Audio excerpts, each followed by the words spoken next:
we had Vladimir Putin, the Russian president. He recognized two republics in Ukraine, right, in the Donbass region. So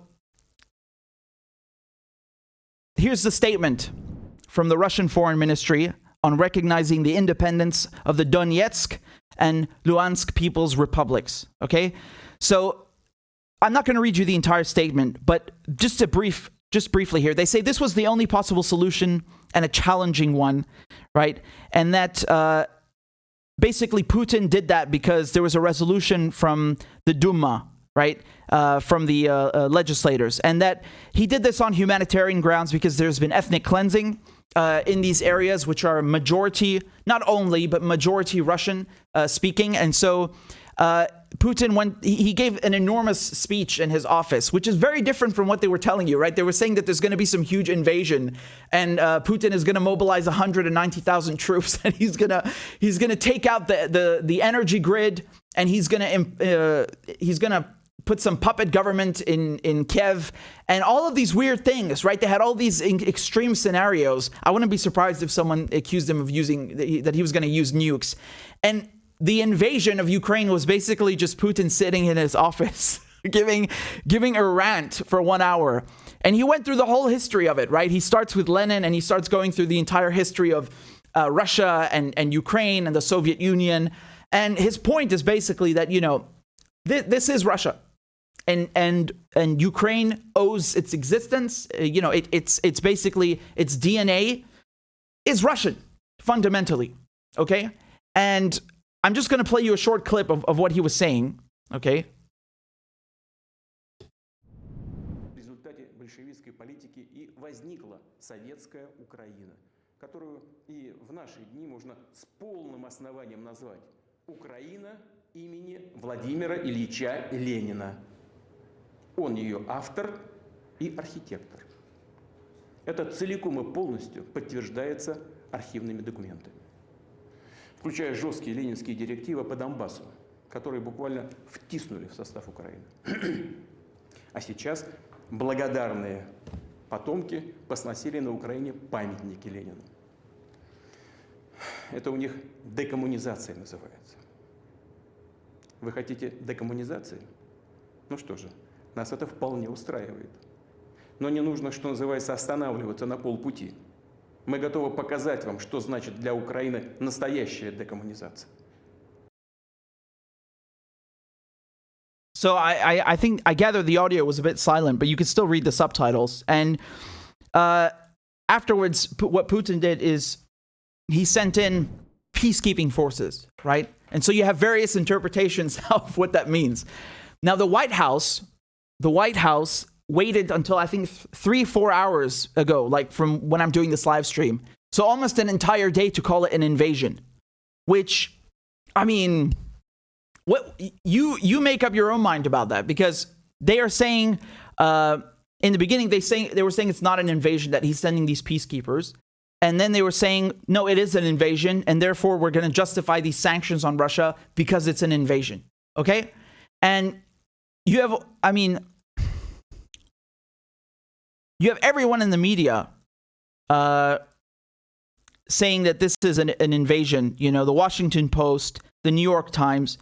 But I want to look at the details of it, because these two regions, okay, the LPR and the DPR, they're majority Russian, okay?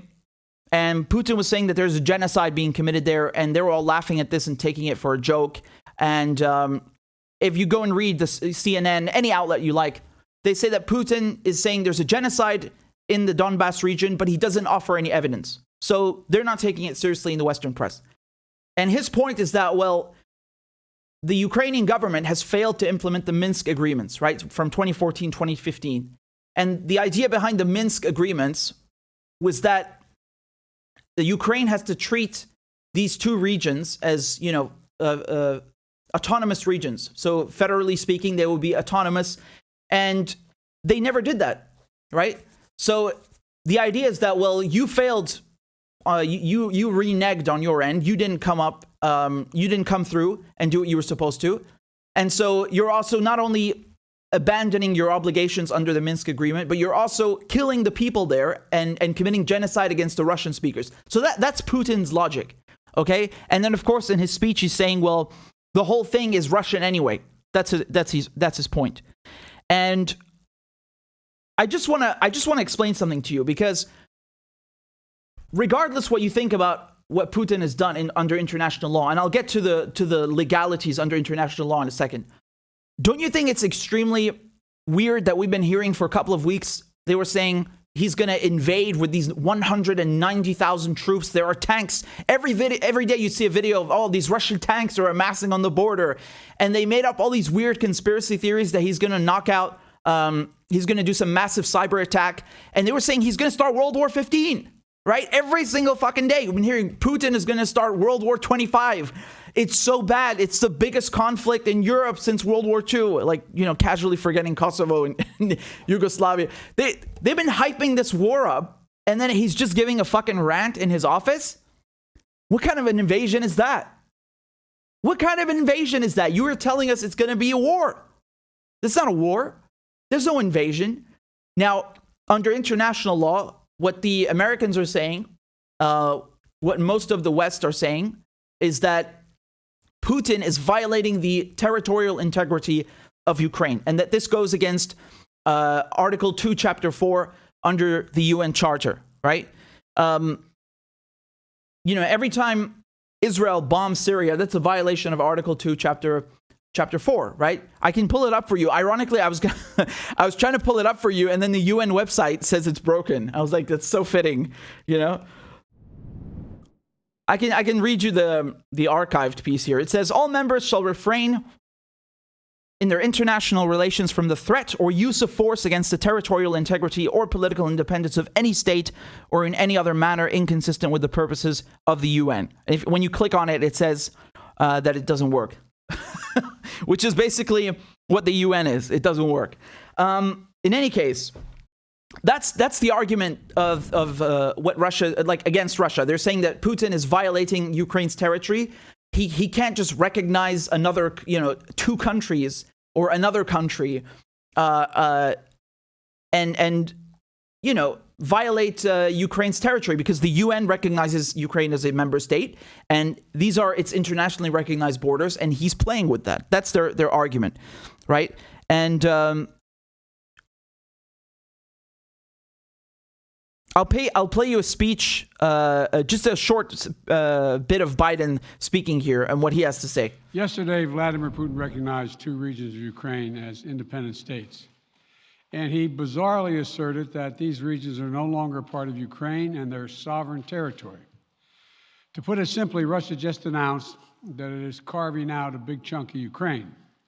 Last night, Putin authorized Russian forces to deploy into these regions. Today, he asserted that these regions are actually extend deeper than the two areas he recognized, claiming large areas currently under the jurisdiction of the Ukraine government. This is the beginning of a Russian invasion of Ukraine, as he indicated and asked permission to be able to do from his Duma. So let's begin to, I'm going to begin to impose sanctions in response far beyond the steps we and our allies and partners implemented in 2014. And if Russia goes further with this invasion, we stand prepared to go further as with sanctions. Who in the Lord's name does Putin think gives him the right to declare new so-called countries on territory that belong to his neighbors? This is a flagrant violation of international law. I thank you so much, President Biden, for saying that. And who in the Lord's name gave you the right to declare the Syrian Golan Heights Israeli? Because Donald Trump did that, and you think Biden changed that or reversed that? No, he didn't. Hell no, he didn't. Right? Again, you see how the Biden administration is really no different from Trump. It's just a continuation. It just moves from one administration to the other. Biden is keeping those Abraham Accords, and like I said, he's taking the Syrian Golan Heights. Every single country on earth recognizes the Golan Heights as Syrian. Only the United States and Israel. And that started with Trump, and Biden continues it. Right? So, like, there's such hypocrites. The entire time, the U.S. is supporting separatists in Xinjiang, the Uyghurs that you keep hearing about. The U.S. supports them, and they're separatists, right? The Kurds in northern Syria that are stealing the oil with the Americans, the U.S. supports them too, and they're separatists, right? You always hear about Tibet and Hong Kong. So they love separatism. This is divide and conquer. It's the whole strategy. They love it so much. And then now all of a sudden they're concerned about territorial integrity. You motherfuckers. Explain something to me, man. I'm not talking about the Soviet Union in the Cold War. Russia, so post-Soviet Union. Did Russia invade Iraq? Did Russia invade Syria? Did Russia invade Afghanistan? Did Russia destroy Libya? Who's got all these drones in Africa? Who's got all these Al-Qaeda cells? Who's sending them money, weapons? Who's training all of these terrorists and violating the territorial integrity of dozens and dozens of countries? The AUMF, the Authorization for the Use of Military Force 2001, which they passed in the US Congress to start the war on terror, right? So they've used that against 19 countries. At first they said, we're just going to go after bin Laden. We just need to get bin Laden in Afghanistan. They've used that document to bomb 19 countries. That's not a violation of their territory. And they do it in secret most of the time, right? You'll hear, oh, there was a drone strike in Somalia, a drone strike in Yemen, and they're massacring people. That's not a violation of their integrity. You have the balls now to come and act like, you have some moral high ground here. And the UK is saying that, you got Liz Truss, who's the foreign secretary. She's coming out and saying, oh, we're going to put sanctions on you and you have to respect Ukraine's integrity. And what the fuck? Man, the UK invaded 25% of the planet. Literally 25% of the landmass was under British rule at one point. The biggest empire in history. Colonized 25%, a quarter of the world's landmass. And that's not very long ago. That's not very long ago. And you have the nerve to talk about other people's sovereignty and integrity? That is so hypocritical. I mean, really, like the two most hypocritical motherfuckers are coming in and they want to lecture Russia. Like, you don't have to like what Russia did, right? But the fact that it's coming out of the mouths of the biggest fucking hypocrites is revolting. It's a joke. You have no right to talk about other people's sovereignty. Like, you're literally in Syria right now stealing oil.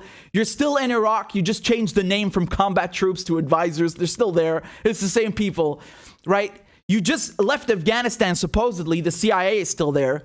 After being there for 20 years, and you have the nerve to talk about sovereignty. Fuck off. Get out of here. You're a moron. Look at this map. You want to talk about territorial integrity? Look how they cut up the Middle East.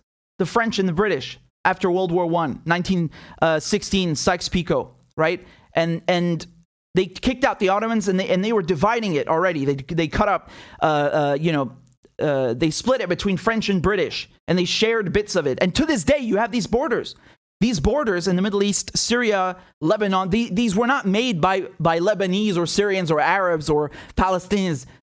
British and French drew these borders. You go and look at a map of Africa, right? You can literally see how they've drawn the maps with a fucking ruler on a table. It's disgusting. They've carved up the entire planet, these two countries, the UK and the US, and then they pretend to care about Ukraine's sovereignty and territorial integrity and the international international law and the UN Charter. This is a joke.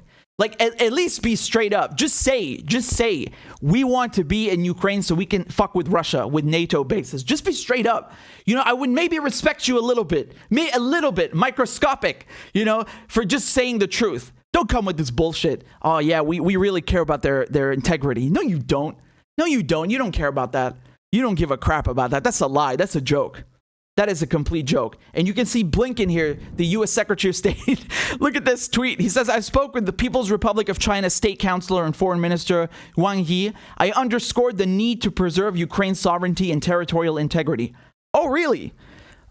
So you wanna go and lecture China about Taiwan and say that China should let go of Taiwan. Taiwan should secede from China. And you want Hong Kong, and you want Tibet, and you want the Uyghurs. You're trying to carve up four parts of China. And then you're going to go and lecture the Chinese about respecting Ukraine's territory. this is a joke. Like, this is a parody tweet. This cannot be real.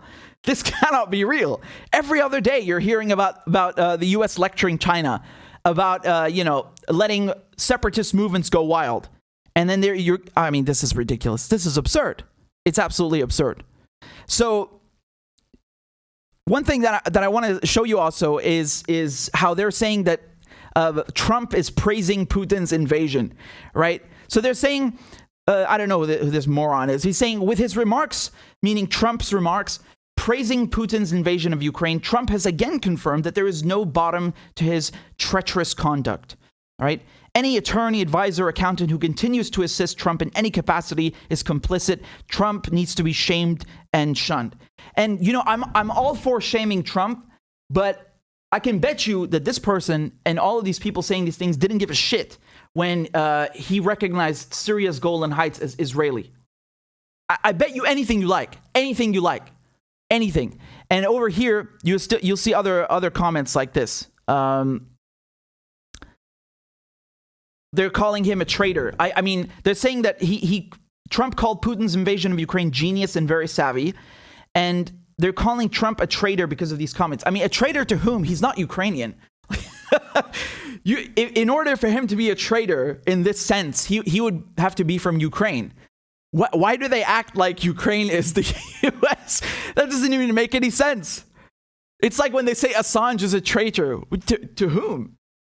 He published documents from every country, but when they say it, they imply he's a traitor to the US. He's not a fucking US citizen. What does that mean? They think like everyone on earth has to like bend down and, like worship the United States and shut the fuck up and just do what you're told, or else you're a traitor to a country that you don't even come from. And in this sense, what they mean is it's a potential NATO ally. It's an adversary of Russia. So it's on our team and therefore you're a traitor. That's what they're trying to say. It's so ridiculous. And so I want to explain to you the logic of the Russian side of what Putin is saying under international law, and Lavrov, who's the foreign minister. So what they're arguing, the Russians, is that the people in the Donbass region, okay, I actually should have pulled up a map for you just so you can see exactly where I'm talking about. Here you go. So we're talking about Luhansk and Donetsk, okay? The LPR and DPR. Give me a second to pull up this image for you. All right, so they're saying, the Russians, that, they held a referendum in 2014 regarding self-determination, and that's it, right? Like these people want to, they want to be separate from Ukraine. They want to secede. Arguably, that wasn't the best map. I just pulled the first thing I found on Google. Hold on a second. Yeah, here you go. This is much better.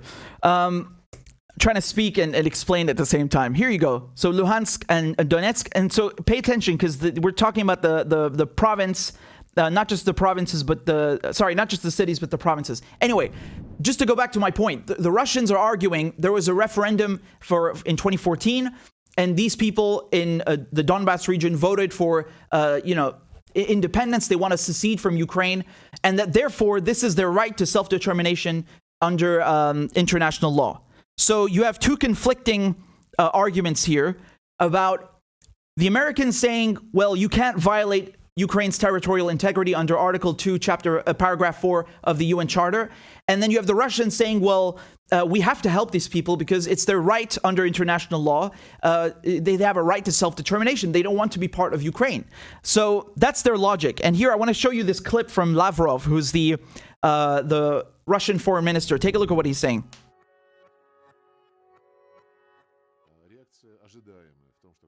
Our Western counterparts have reacted as expected. Over the last few decades, they've developed a habit of accusing Russia of all sorts of things and blaming everything on us.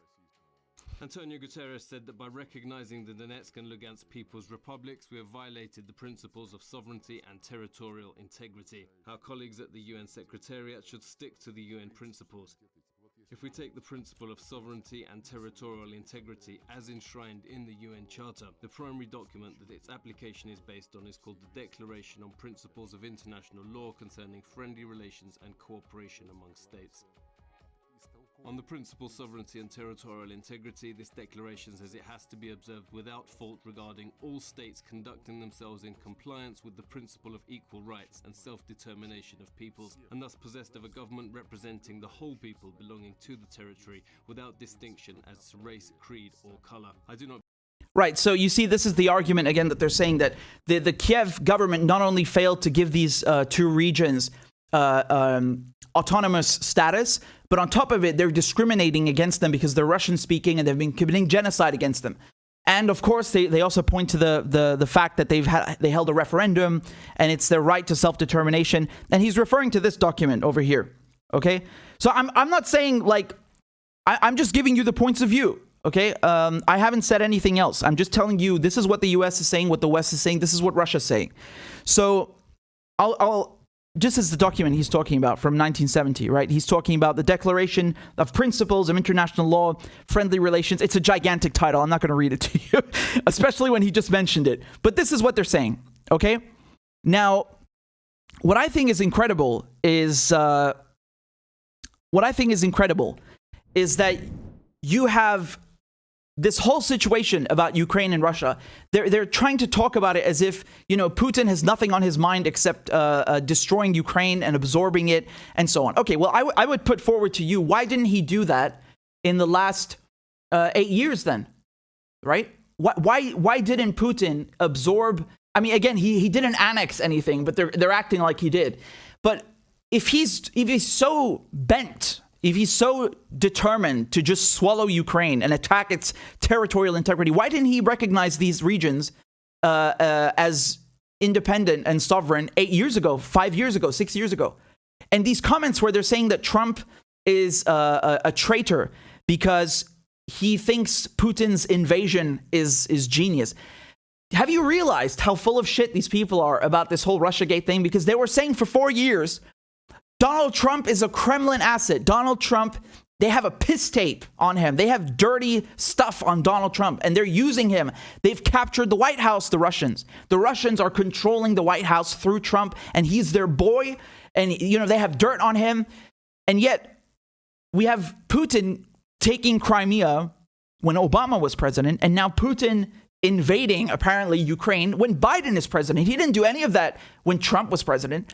So by your logic, Biden and Obama are the real Putin puppets. Why didn't Putin do what he did, recognizing LPR and DPR as sovereign and independent when Trump was president, if he's such buddies with Trump?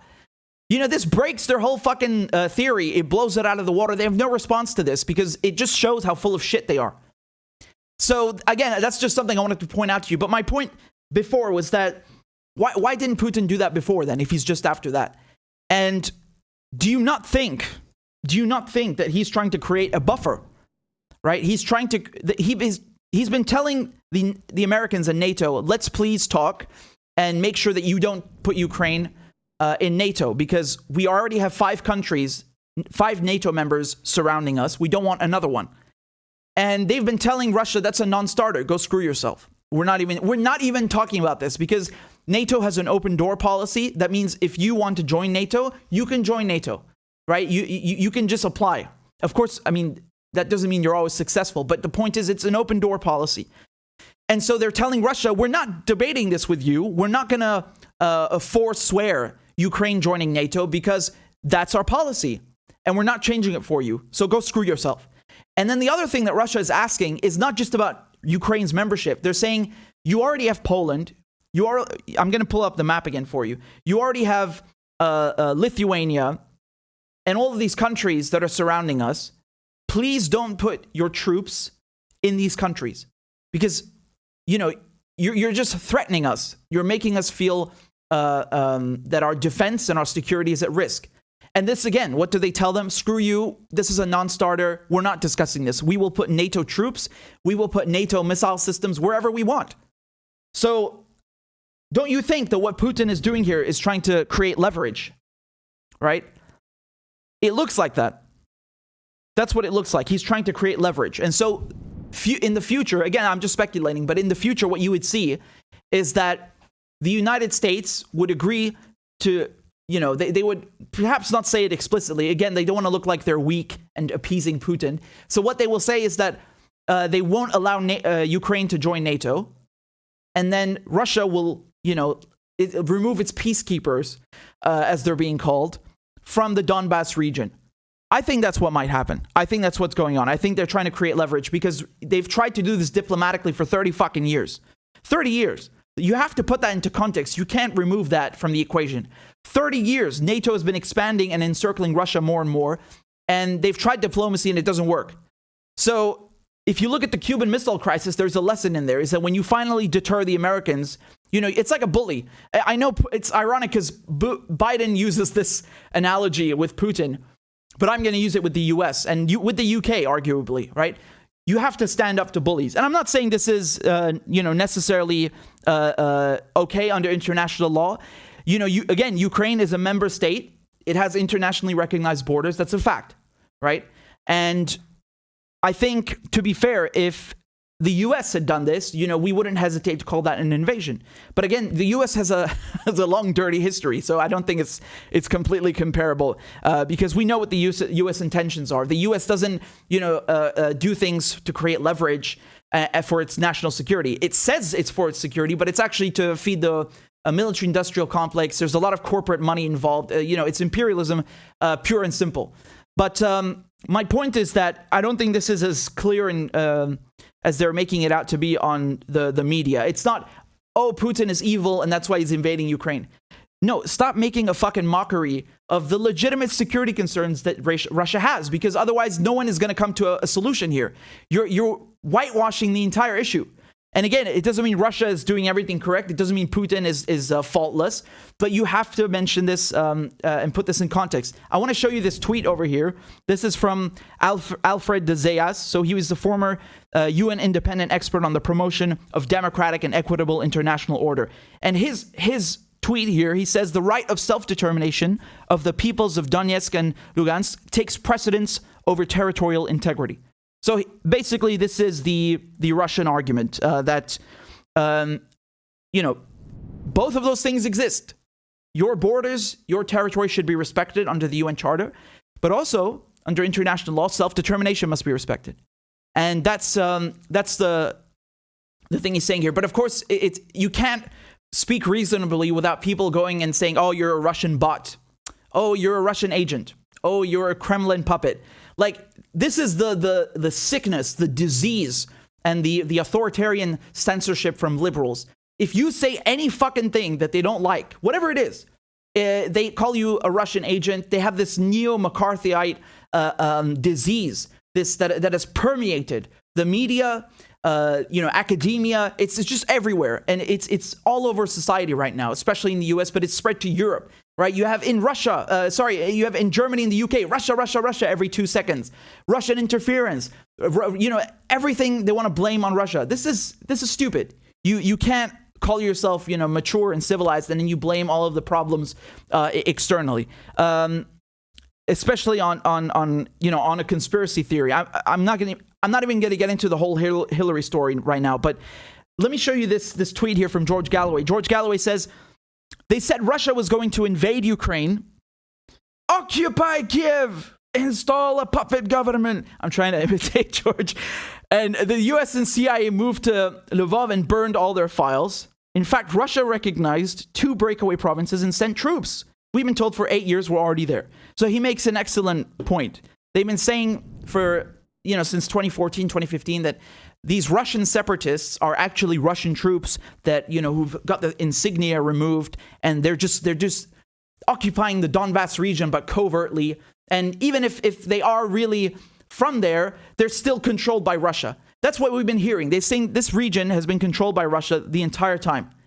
And now they're telling us that it's being invaded. Well, which one is it?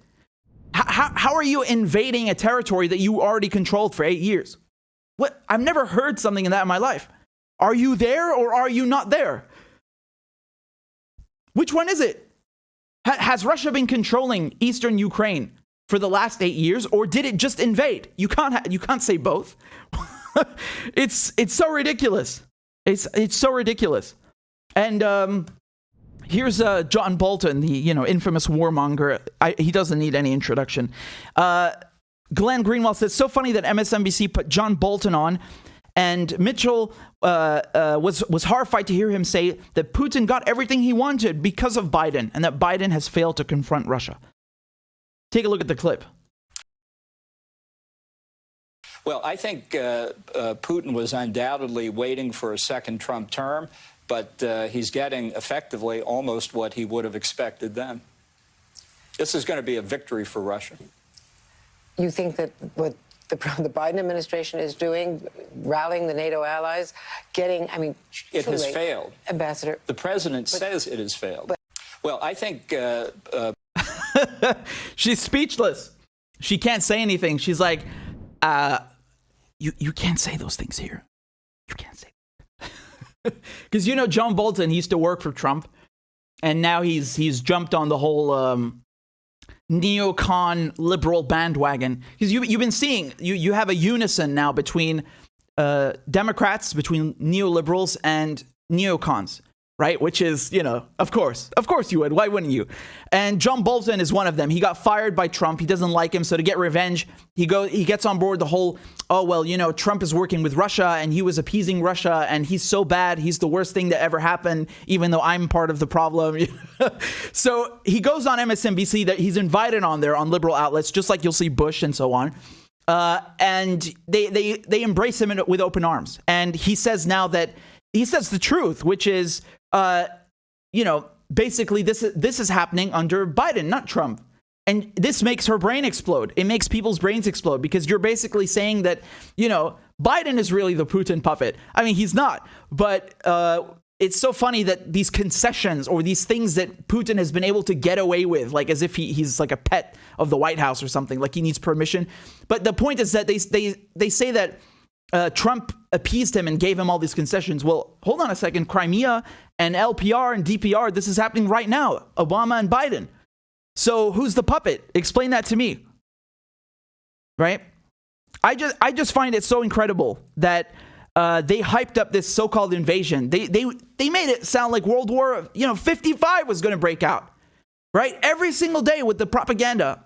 Man, they got blood bags. They just brought blood bags to the front line. Do you know what a blood bag means? That means there's going to be casualties. They're getting ready for war. Look at this column of tanks. This tank column is 3 kilometers from the Ukrainian border. Oh, man, you should see these uniformed troops moving up here. There's 190,000 Russian troops. They're going to invade any second, right? And then it's just Putin giving a fucking rant from his office? What kind of an invasion is that? What kind of an invasion is that? Here, look at this. Look at this.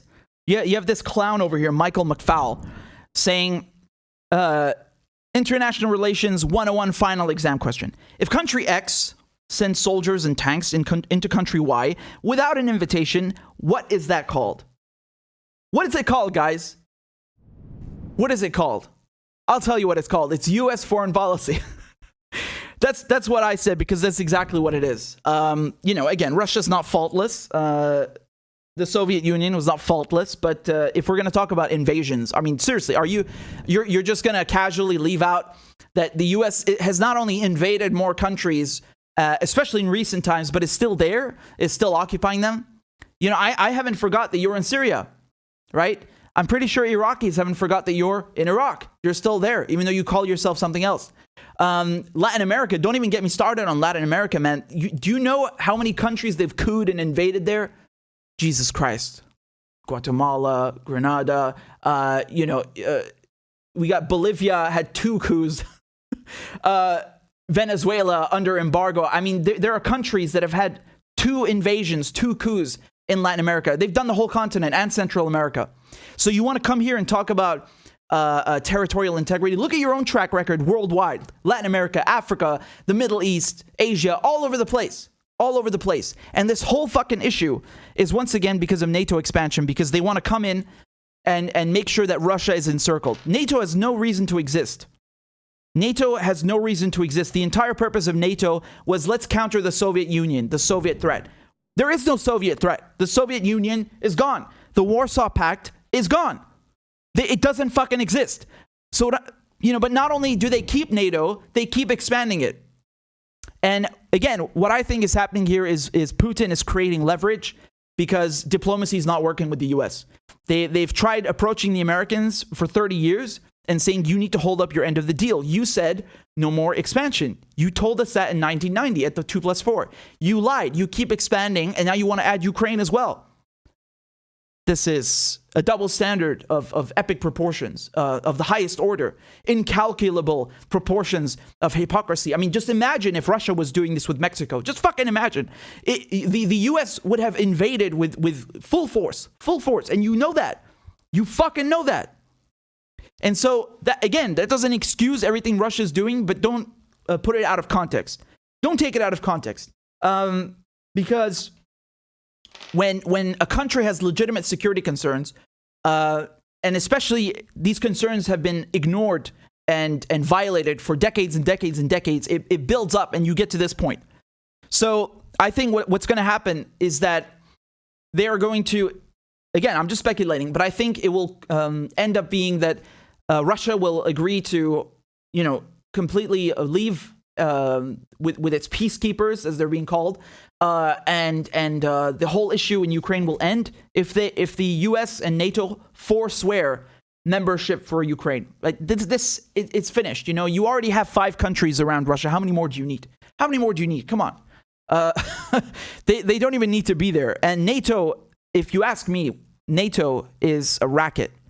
It's a protection racket. In the mafia, gangs will basically come up to you, and say that if you give them money, they will protect you. But the ones they're protecting you from, there is no real threat. They're basically bullying and coercing you into paying them in order to, not beat you up, right? They stick a knife up to your throat and say, hey, you better pay up some protection money because you wouldn't want anything bad to happen to you, would you?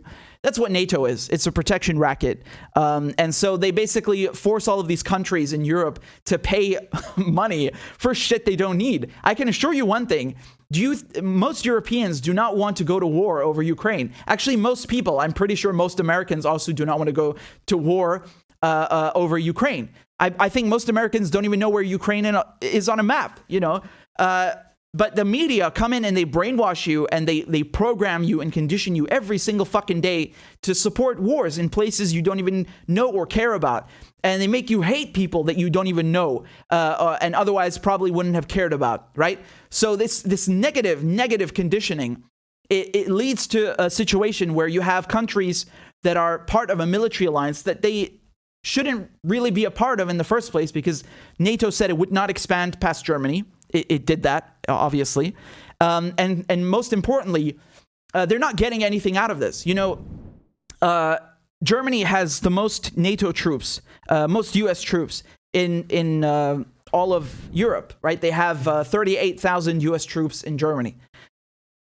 Now, again, World War II, the Cold War, these ended a long time ago. Why are there still 38,000 U.S. troops in Germany? Is it under occupation? Correct me if I'm wrong. I recall that Roman Britain, when Britain was occupied by the Romans, they had 30,000 troops there. It was a huge issue, right? That's an occupation. Why are they still there? And then Trump was mad because they weren't paying their fair share, right? It's again, they're squeezing Europeans for money for some fucking alliance that is only going to drag them into a war. It's incredible. And one more thing that I would talk about this whole independence and sovereignty issue, just again to show you the hypocrisy that the U.S. and the West support separatism, in Syria with the Kurds, they support it in China with the Uyghurs, with Taiwan, with Hong Kong, with Tibet. All over the world, they support separatism because it's the classic divide and conquer. And the UK and France, they carved up the Middle East, they carved up Africa to divide and conquer. They created artificial borders based on sectarian lines that never existed before, right? These are European-made borders. Arabs did not draw these borders. And when it comes to Kosovo, look what happened with Kosovo. Like they insisted that it breaks away and becomes a independent sovereign nation, right? The U.S. backed that, the West backed that, and they even bombed over that. And now they want to turn around and say, well, you can't do that. You're a hypocrite. You're a complete hypocrite. Unbelievable.